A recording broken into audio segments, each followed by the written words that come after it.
নমস্কার বন্ধুরা, আমার চ্যানেলে সবাইকে স্বাগত জানাই। আর কি কি রান্না করেছি, আর দুপুরবেলা খেতেও বসে গেছি। দেখো বন্ধুরা, দুপুরবেলা কি কি রান্না করেছি সেটাই তোমাদের সাথে শেয়ার করব। দেখো, এখানে রান্না করেছি পোলট্রির মাংস। দেখো বন্ধুরা, পোলট্রির মাংসটা কিভাবে রান্না করেছি, একদম কাঁচা লঙ্কা বাটা করে দিয়ে রান্না করেছি।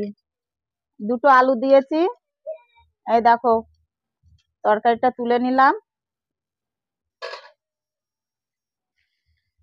এই যে,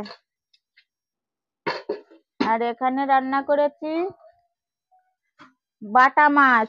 দেখো, বাটা মাছ না, পুনা মাছ, বেশ বড় বড়। দেখো, পুনা মাছ রান্না করেছি। এই যে পুনা মাছ, এই এই পুনাটা একটু বড় ছিল বলে কেটে নিয়েছি।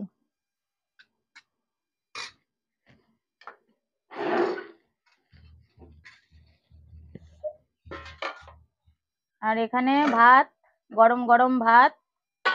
এই যে নাতি ছেলের জন্য মাছ ভাজা রেখেছি।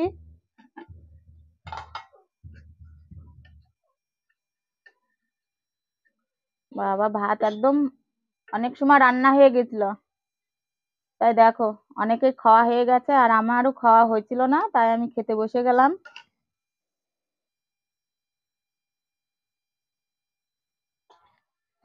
নাতি ছেলের ভাজা মাছ থাকলো, নাতি ছেলে পরে খাবে, ঢাকা দিয়ে রেখে দিলাম। বন্ধুরা, খেতে বসে গেলাম। একটু মাছটা খেয়ে দেখি, একটু ঝোলও নেব। বেগুন দিয়ে আর আলু দিয়ে ঝোল করেছি বন্ধুরা।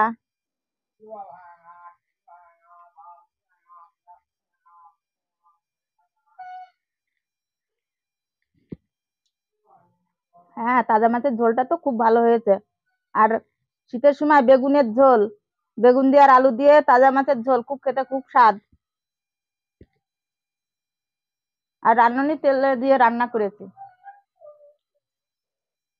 আমরা শীতকালে একটু রান্নানিটা বেশি খাই, মানে সব মাছেই আমরা, মানে কাতলা মাছ আর রুই মাছ বাদ দিয়ে আমরা সব মাছেই রান্নানি তেলে দিয়ে খাই।